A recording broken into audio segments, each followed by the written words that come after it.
After the Parkinson's diagnosis, I heard my daughter-in-law say to my son, "I'm not taking care of that old woman. Put her in a nursing home." He didn't defend me. The following week, I canceled the mortgage. I'm glad to have you here. Follow my story until the end and comment the city you're watching from so I can see how far my story has reached. I never thought that at 70 years old, I'd be sitting alone on the edge of my bed, tears streaming down my face, trying to muffle my sobs with a pillow. But that's what happens when you overhear your own son refusing to defend you against the cruelest suggestion imaginable. It had started as just another Tuesday. The tremor in my right hand had been getting worse for months, but I kept dismissing it as age or stress. Everyone shakes a little at my age, I'd tell myself. But when I dropped my third coffee cup in a week, my neighbor Martha finally convinced me to see Dr. Patel. The diagnosis hit me like a freight train: Parkinson's disease. I sat in that sterile examination room, the fluorescent lights suddenly too bright, as Dr. Patel explained what was happening to my body. "We caught it relatively early, Estelle," he said, his kind eyes meeting mine. "With proper medication and therapy, many patients maintain their independence for years." Independence. The word echoed in my mind as I drove home, my hands gripping, the steering wheel so tight my knuckles turned white. I'd been independent my whole life, especially after Harold died 23 years ago, leaving me to raise Carlton alone. Now my own body was betraying me. I pulled into my driveway, sitting in the car for several minutes, trying to gather the courage to walk inside and face my new reality. Carlton and his wife Leilani were visiting, staying in the guest room for the week while their kitchen was being renovated. I needed to tell them, but I couldn't find the words. How do you tell your only child that you're sick? That someday you might need help? I finally made my way inside, moving quietly through the back door. I planned to go straight to my room, collect myself, and then break the news over dinner. But as I passed the guest room, I heard their voices. Leilani's, sharp and clear, Carlton's lower but distinct. "This changes everything," Leilani was saying. "A nursing home is the only option." I froze, my hand reaching for the wall to steady myself. "My mom would hate that," Carlton replied, his voice hesitant. "So what's your solution? You want us to be her caretakers?" "I didn't sign up to look after your mother." Leilani's voice dripped, with contempt. "I'm not going to waste my life taking care of that old woman. Just throw her in a home and be done with it." I waited, heart pounding, for my son to defend me. To say something, anything, that showed he valued me as more than a burden. But there was only silence, followed by his resigned sigh. "Let's talk about this later," he finally said. "She doesn't even know her diagnosis yet." My legs nearly gave out beneath me. They knew. Somehow they already knew what Dr. Patel had told me just hours ago. Had the doctor called them? Had Carlton been talking to my doctors behind my back? I crept to my bedroom, careful not to make a sound. Once inside, I sank onto my bed, the weight of betrayal far heavier than any disease diagnosis. The tears came silently at first, then in heaving sobs that I smothered with my pillow. "Throw her in a home." Leilani's words cut deeper than any knife. But it was Carlton's silence that broke my heart. My son, whom I'd sacrificed everything for, couldn't even speak up for me. Through my tears, my eyes fell on the family photo on my nightstand. Carlton's college graduation. My arm was around him, my face beaming with pride. I'd worked 2 jobs to put him through school after Harold died. Teaching during the day, bookkeeping at night. I'd gone without so he could have everything, and now, at the moment I needed him most, he couldn't even defend my dignity. I don't know how long I sat there, but eventually the tears subsided, replaced by something else. A quiet, steely resolve. I straightened my back, wiped my face, and looked at myself in the mirror. "Estelle Morgan," I whispered to my reflection, You've been taking care of yourself your whole life. This changes nothing. But deep down, I knew that wasn't true. Everything had changed. The scales had fallen from my eyes, and for the first time I saw my son and my place in his life with perfect clarity. I opened my desk drawer and pulled out the folder containing all the financial documents. The mortgage papers for Carlton and Leilani's house stared back at me. The house I'd been helping them pay for since they got married 5 years ago. The house they'd insisted was too small to have me visit for more than a few days at a time. My hand trembled as I closed the folder, but this time it wasn't from Parkinson's. It was from anger and determination. If they saw me as nothing but a burden to be discarded, then perhaps it was time I stopped being so useful to them. Sleep eluded me that night. I lay awake, staring at the ceiling, Leilani's cruel words and Carlton's damning silence playing on repeat in my mind. As the first light of dawn filtered through my curtains, I made myself a cup of tea and settled into the rocking chair by my bedroom window. The neighborhood was still sleeping, peaceful and unaware of how my world had shattered. I found myself looking at the framed photos arranged on my bookshelf, a visual timeline of my life. Harold and me on our wedding day, so young and full of hope. Carlton as a toddler, riding his first tricycle. My classroom of 5th graders from 1992, the year I was nominated for Teacher of the Year. Each image a piece of the life I'd built.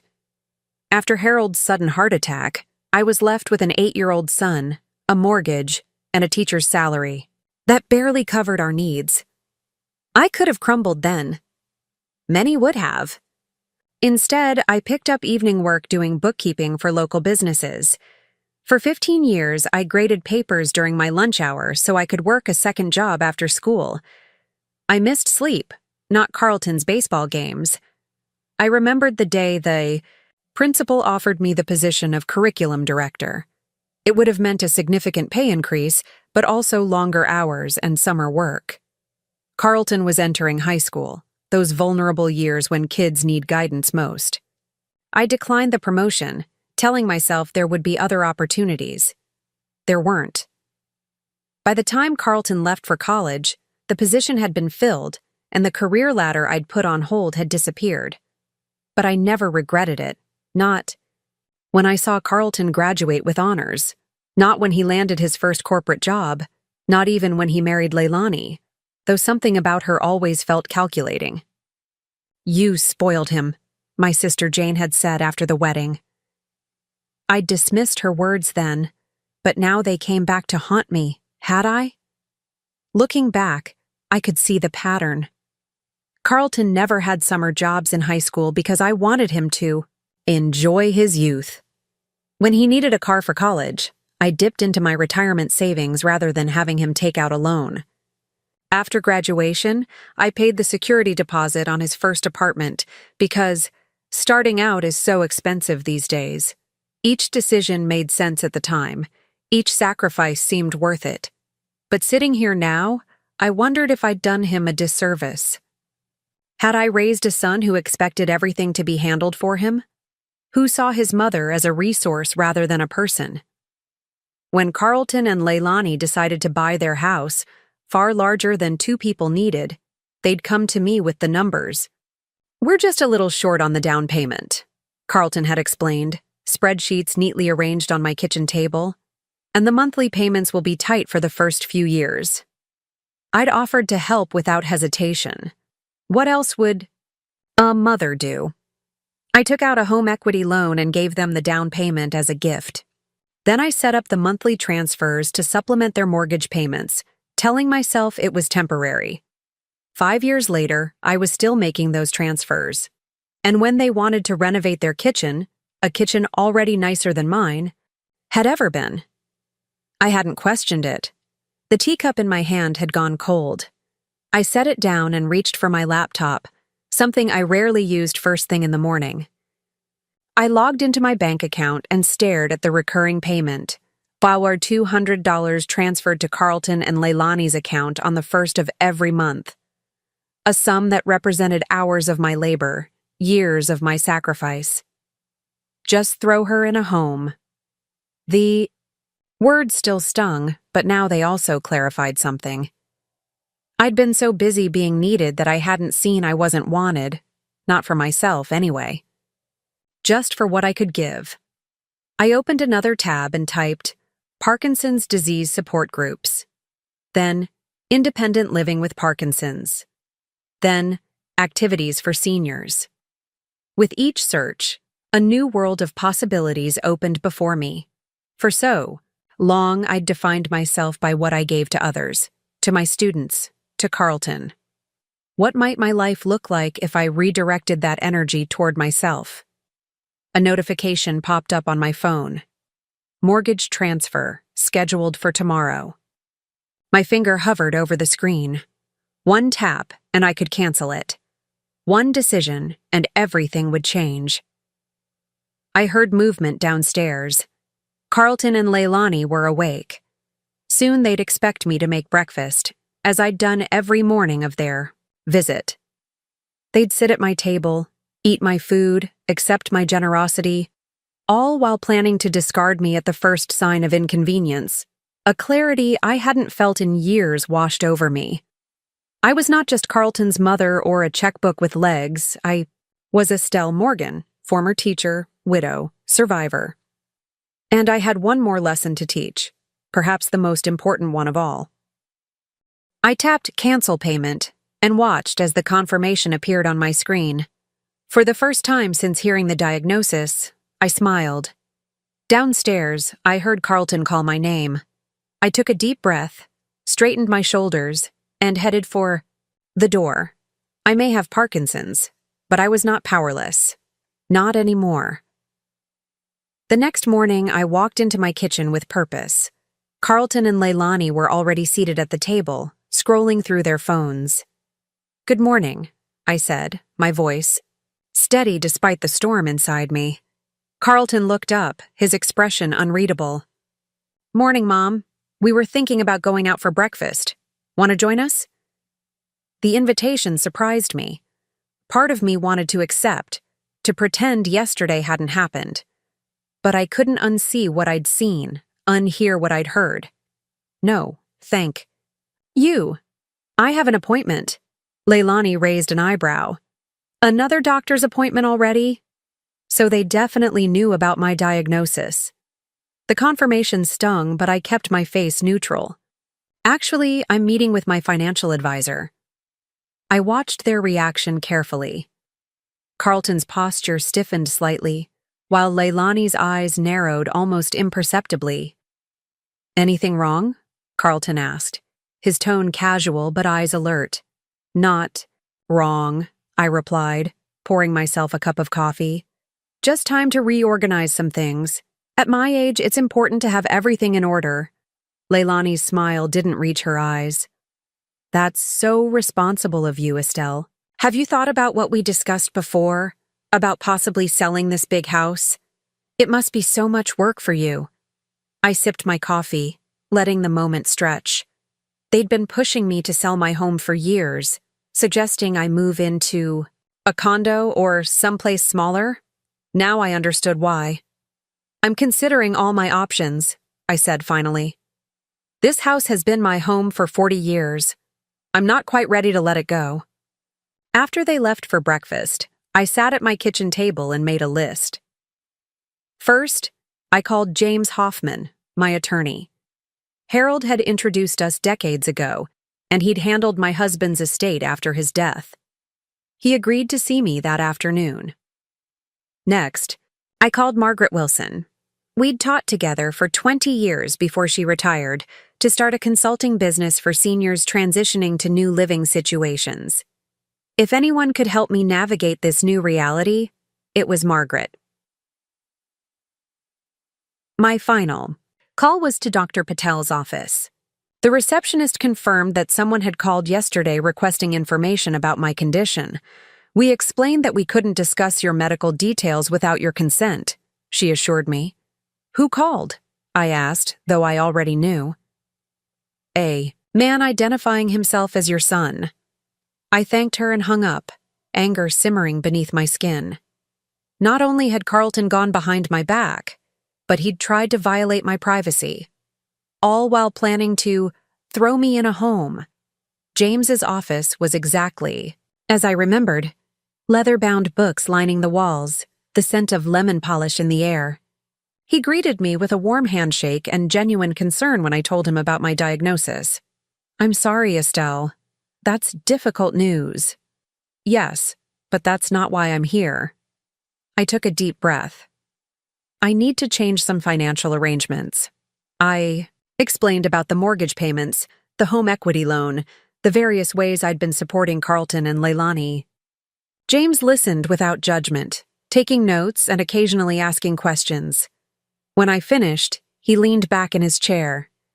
"So you want to stop these payments?" "Yes, but there's more." I straightened my shoulders.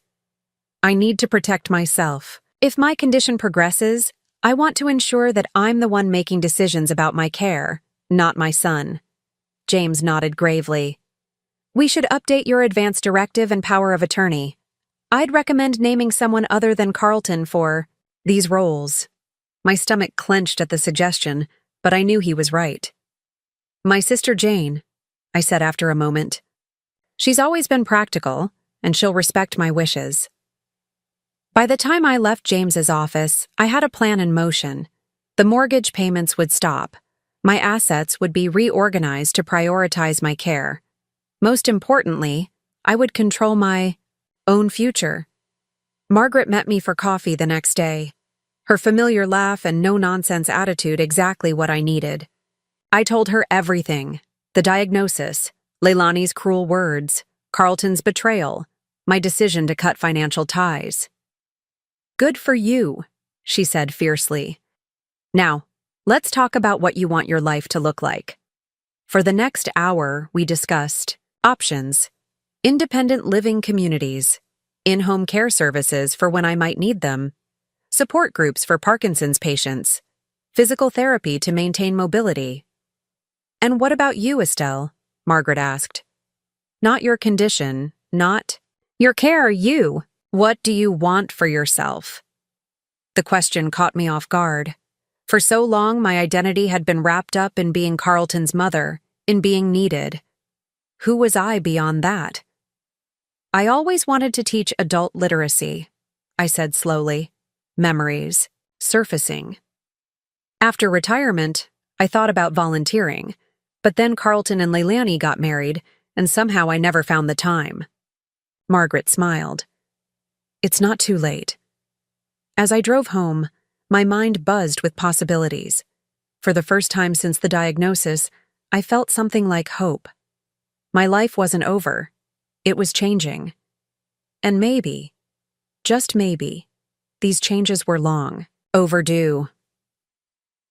When I pulled into my driveway, Carlton's car was there. I found him in the kitchen, a strange expression on his face. "Mom," he said, his voice tight. "We need to talk about the mortgage payment." And there it was. He hadn't noticed my diagnosis, my fears, or my pain. But he'd noticed the money. Immediately. "Yes," I replied calmly, setting my purse down.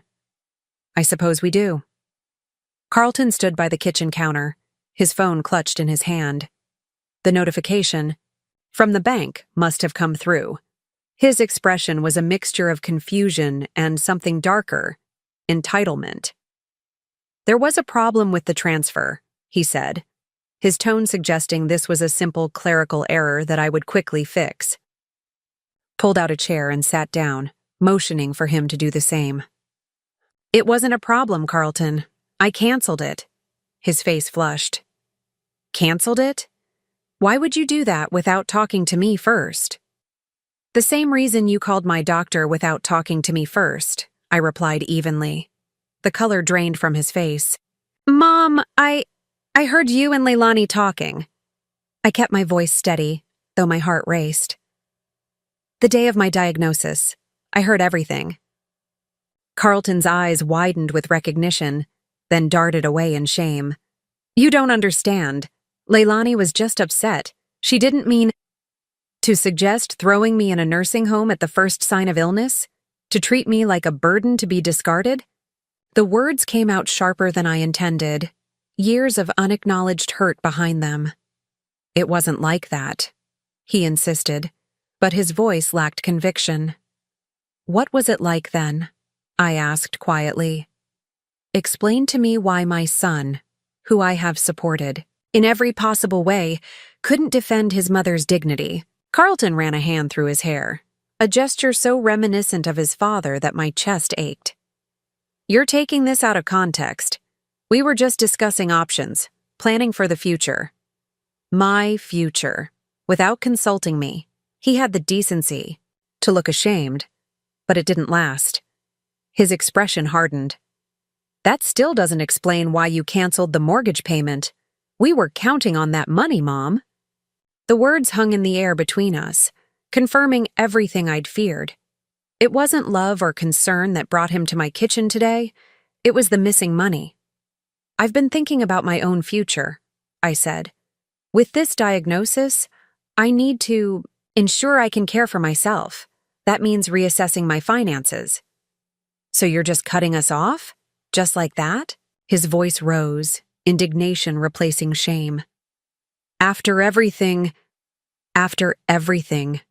What, Carlton? I interrupted, my patience fraying. After everything I've done for you? After working 2 jobs to put you through college? After helping you buy a house you couldn't afford? After supporting you financially well into your 30s? He flinched as if I'd slapped him. That's not fair. You offered to help. You said you wanted to. And I did. But I never thought my own son would be plotting to put me in a home while taking my money. The back door opened before Carlton could respond. Leilani stepped in, her eyes darting between us, immediately sensing the tension. What's going on? She asked, her voice honey-sweet but her eyes calculating. Carlton turned to her, his expression strained. Mom knows about our conversation, about the doctor. Leilani's mask of concern slipped for just a moment, revealing irritation underneath. But she recovered quickly, moving to sit beside me, reaching for my hand. I pulled away. Estelle, you misunderstood, she said, her voice dripping with false sincerity. We were just worried about you, about making sure you had the best care. By discussing nursing homes before I even came home with my diagnosis? I asked. By going behind my back to my doctor? Leilani's eyes hardened. Someone had to be practical. Carlton was too emotional to think clearly. I almost laughed. Carlton? Emotional? The son who couldn't even defend me against his wife's cruelty? But Leilani wasn't finished. And now you're punishing us by withholding money we need, she continued, her true colors showing. Do you know how tight our budget is? That kitchen renovation has already gone over budget, and without your help, that's enough, Carlton. Cut in, finally seeming to realize how she sounded. But it was too late. The truth was laid bare, ugly, and undeniable. My son and his wife saw me as nothing more than a checkbook with a pulse. I've made my decision, I said, standing up. I will no longer be contributing to your mortgage or any other expenses. My finances need to be directed toward my own care now. This is ridiculous, Leilani snapped, abandoning all pretense of compassion. After everything we've done for you. What exactly have you done for me, Leilani? I asked, genuinely curious. Name one thing. She opened her mouth, then closed it again, clearly searching for an example that didn't exist. That's what I thought, I said quietly. Carlton stood up, his face a storm of emotions. Mom, be reasonable. We're family. Families help each other. Yes, they do, I agreed. Families also respect each other. They listen to each other. They don't plot to send their mothers to nursing homes or steal their medical information. Leilani made a sound of disgust. This is exactly why elderly people shouldn't live alone. They get paranoid, start making bad decisions. I'm not elderly, I cut in, my voice sharp. I'm 70 years old with a neurological condition that I intend to manage independently for as long as possible. And the only bad decision I've made was enabling my son to become a man who would stand by while his wife suggested throwing his mother away. The silence that followed was deafening. Carlton looked torn between anger and shame. Leilani's face was flushed with rage. "I think you should leave," I said finally. "Both of you." "Mom," Carlton started, but I held up my hand. "I'm not cutting you out of my life, Carlton. I'm setting boundaries. There's a difference." I moved toward the door, signaling that the conversation was over. "When you're ready to have a relationship based on respect rather than financial support, you know where to find me." They left with minimal protest, Leilani storming out while Carlton lingered, seemingly wanting to say something more, but unable to find the words. After they drove away, I sat on my porch swing, exhausted but strangely at peace. For the first time in years, perhaps decades, I had spoken my truth. I had stood up for myself. The future was uncertain, my health, my relationship with my son, everything. But for now, I had taken back control of my story. And that was enough. The weeks following my confrontation with Carlton and Leilani were oddly peaceful. I expected angry phone calls, perhaps even unannounced visits, but there was only silence. At first it hurt. The ease with which my son could cut me out of his life once the money stopped flowing was a painful confirmation of everything I'd realized. But as days turned into weeks, I found myself breathing more easily. The weight of expectations, of constantly giving without receiving, had lifted. I threw myself into creating my new life. Dr. Patel had connected me with a neurologist specializing in Parkinson's, and together we developed a treatment plan. The medication helped control my tremors, and I began physical therapy twice a week. "Movement is medicine for Parkinson's patients," my therapist, Elena, explained during our first session. "The more active you stay, the better you'll manage your symptoms." It wasn't just my health I was rebuilding. Margaret had introduced me to Sunset Gardens, an active living community for seniors. Unlike the nursing homes Leilani had so callously suggested, Sunset Gardens offered independent apartments with optional services and a vibrant social calendar. "I'm not ready to sell my house yet," I told Margaret after touring the facility. "No, one said you had to," she replied. "But now you know your options. And in the meantime, their community center offers classes and activities for non-residents too." That's how I found myself, on a bright Tuesday morning, walking into a sunlit room where a dozen seniors sat in a circle, notebooks in hand. "Welcome to Creative Writing for Life Stories," said the instructor, a silver-haired woman named Dorothy. "You must be Estelle." I nodded, suddenly nervous. It had been years since I'd done anything just for myself, anything that wasn't about being Carlton's mother or a financial support system. "Take any seat," Dorothy encouraged. "We're just getting started." I chose a chair beside a gentleman with kind eyes and a cardigan that reminded me of Mr. Rogers. "First time?" he asked in a low voice. "That obvious?" He smiled. "I'm Walter, former accountant, current terrible poet. Estelle, former teacher, current." I paused, unsure how to define myself. "Work in progress?" Walter suggested. I laughed. Exactly. That class became the highlight of my week. Under Dorothy's guidance, we wrote about our childhoods, our greatest joys, our deepest regrets. The act of putting my life on paper helped me see patterns I'd missed. How my fear of abandonment after Harold's death had led me to cling to Carlton, to give too much, to erase my own needs. "You don't have to share if you're not comfortable," Dorothy always said before we read our pieces aloud. But I found I wanted to share, wanted to be seen and heard by these strangers who were quickly becoming friends. Walter and I began having coffee after class. He'd lost his wife to cancer 3 years earlier and was still finding his way in a world without her. Despite our different paths, we understood each other's loneliness. "My daughter visits every Sunday," he told me one day. "She brings my grandkids. It's the highlight of my week." The mention of family made my heart clench. "My son and I aren't speaking right now." Walter didn't press for details, just nodded sympathetically. "Family can be complicated." "I miss him," I admitted, surprising myself with the truth of it. Despite everything, I missed Carlton. Not the adult who had disappointed me, but the little boy who had once looked at me like I hung the moon. "Then maybe tell him that," Walter suggested gently. I considered his words on the drive home. Was reconciliation possible? Did I even want it, if nothing had changed? I didn't have answers yet, but for the first time, I was asking the questions. At home, I found a small package on my doorstep, a delivery from the local pharmacy, my new medication. As I bent to pick it up, a wave of dizziness hit me, a side effect I'd been warned about. I gripped the porch railing, waiting for it to pass. "Ms. Morgan, are you okay?"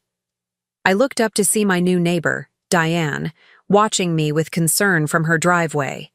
She'd moved in a month ago, a retired nurse with a boisterous laugh and an impressive garden. "Just a bit dizzy," I assured her. "New medication." Diane crossed the lawn to my porch. "Let me help you inside."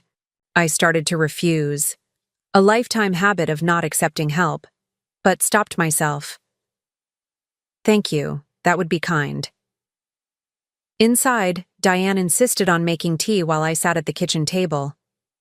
"My mother had Parkinson's," she said, moving around my kitchen with easy confidence.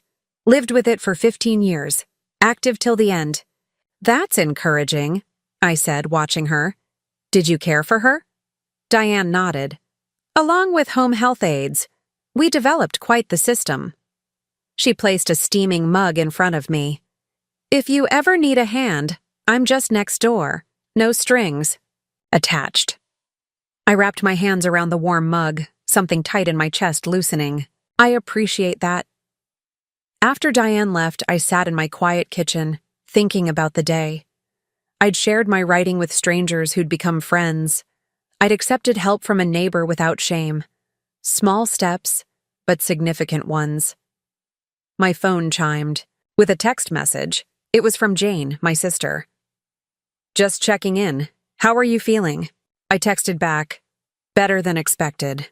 Having dinner with new friends Friday. We'll call you this weekend." Friends. The word felt right. In just a few weeks, I'd created the beginnings of a support network, not out of obligation or blood ties, but out of genuine connection. People who saw me as Estelle, not as a wallet or a burden. The doorbell rang, startling me. When I opened it, my heart stuttered in my chest. It was Carlton, alone, looking uncertain. "Mom," he said, his voice rough. "Can we talk?" I studied my son's face, the dark circles under his eyes, the tension in his jaw.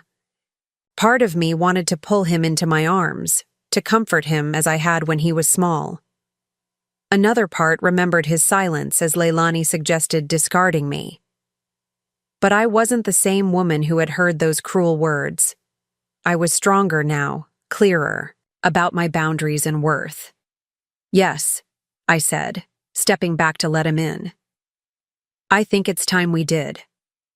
Carlton sat across from me at the kitchen table, his fingers nervously tracing the wood grain patterns. Neither of us spoke for several moments. The silence between us felt like a physical presence, years of unspoken truths and missed connections. "You've redecorated," he finally said, gesturing to the new curtains and the potted herbs lining my windowsill. "Small changes," I replied. "They help." He nodded, then took a deep breath. "Mom, I owe you an apology. What you heard that day, it wasn't what I really think." I regarded him steadily. "Then why didn't you say so at the time?" His eyes dropped to the table. "I don't know. I guess I've always tried to keep the peace with Leilani. She gets upset easily, and it's easier to go along. Even when she's suggesting putting your mother in a nursing home against her will? Carlton flinched. I never would have let that happen. But you didn't tell her that, did you? I kept my voice gentle but firm. You didn't stand up for me. He shook his head, shame evident in the slump of his shoulders. No, I didn't, and I should have. I waited, sensing there was more he needed to say. Leilani left me, he finally admitted, the words coming out in a rush. 3 weeks ago. She said if I couldn't provide the lifestyle she deserved, there was no point staying married. My heart ached for him, despite everything. I'm sorry, Carlton. Don't be, he said, a bitter smile twisting his lips. You were right about her, about a lot of things. He looked up, meeting my eyes directly for the first time. I've been doing a lot of thinking, Mom, about who I am, who I've become. I don't like what I see. I reached across the table and took his hand. It's never too late to change, Carlton. He squeezed my fingers. I've been so blind, so entitled. You gave, and I just took it as my due. I never stopped to think about what you might need. Why are you here now? I asked, needing to understand his motives. Not for money, he said quickly. I promise. I've taken a second job to cover the mortgage. It's tough, but I'm managing. He hesitated. I'm here because I miss my mom, and I'm terrified of losing you. Not to Parkinson's, but to my own selfishness. The simple honesty of his words touched something deep inside me. For the first time in our adult relationship, Carlton was seeing me as a person, not just as his mother or a source of support. Tell me about your treatment, he said. Is there anything I can do to help? We talked for hours. I told him about my medication, my therapy, the writing class, my new friends. He listened with genuine interest, asking questions, absorbing information. When I described the dizzy spells, he looked concerned, but didn't immediately try to take control. What about you? I asked eventually. How are you really doing? He sighed, running a hand through his hair. Honestly, it's been rough. The house is too big for just me. Bills are piling up. I had no idea how much Leilani was spending. He shook his head. But that's my problem to solve, not yours. Those words, more than anything, showed me that something had truly changed. I've been thinking about selling the house, he continued. Getting something smaller, more affordable. Starting fresh. That sounds sensible, I said, proud of his practical approach. I also. He hesitated, then pushed on. I also started seeing a therapist, trying to understand why I let Leilani control everything, why I couldn't stand up to her, why I treated you the way I did. My eyes welled with tears. That takes courage, Carlton. I learned it from you, he said softly. You stood up for yourself, set boundaries. You showed me what real strength looks like. As the evening light faded, Carlton helped me prepare a simple dinner. We moved around the kitchen together, finding a new rhythm. It wasn't the easy familiarity of the past, but something different, more balanced, more respectful. Over dinner, Carlton asked about the photos on my refrigerator, pictures from my writing class, a group shot from a Parkinson's support walk, Diane and me planting tomatoes. You've built a whole new life, he observed. I had to, I replied. For the first time, I'm living for myself, not just for others. I'd like to be part of that life, he said cautiously. If you'll let me. I studied my son's face, the sincerity in his eyes, the humble set of his shoulders. I'd like that too. But things have to be different, Carlton. I won't go back to how it was. I don't want that either, he assured me. I want to be your son, not your dependent. I want to support you, not take from you. It will take time, I warned him. Trust has to be rebuilt. He nodded solemnly. I know. I'm prepared for that. As we cleared the dishes together, I thought about the past 6 months, how a devastating diagnosis and a cruel overheard conversation had ultimately led to this moment of genuine connection. Life's strange turns never cease to amaze me. 2 years later, I stand in the garden of my new home, a small cottage with just enough space for me and my needs. Carlton helped me find it when maintaining my old house became too difficult. It's closer to Sunset Gardens, where I now teach a writing class of my own, and to the community center where I volunteer with an adult literacy program. My Parkinson's has progressed, but slowly. I have good days and bad days. On the bad ones, I have a network of support, friends who check in, neighbors who help, and a son who visits regularly, bringing groceries and staying for long conversations. Carlton sold his too-large house and bought a modest condo nearby. He's dating again, a kind kindergarten teacher who treats me with genuine warmth. Leilani occasionally reaches out to him for help or money, but he's learned to set boundaries, a skill he says he learned from me. Today is Sunday, our standing dinner date. As I arrange flowers on the table, I hear his car pull into the driveway. Through the window, I watch him gather bags from the back seat, ingredients for the meal we'll cook together. The tremor in my hand is worse today, but I don't try to hide it anymore. Carlton will simply take over the tasks that require steady hands, without comment or pity. We've found our way to a new relationship, one built on mutual respect rather than dependency. My diagnosis was not the end I feared, but rather the beginning of something unexpected. It forced me to reevaluate everything. What I wanted, what I deserved, what truly mattered.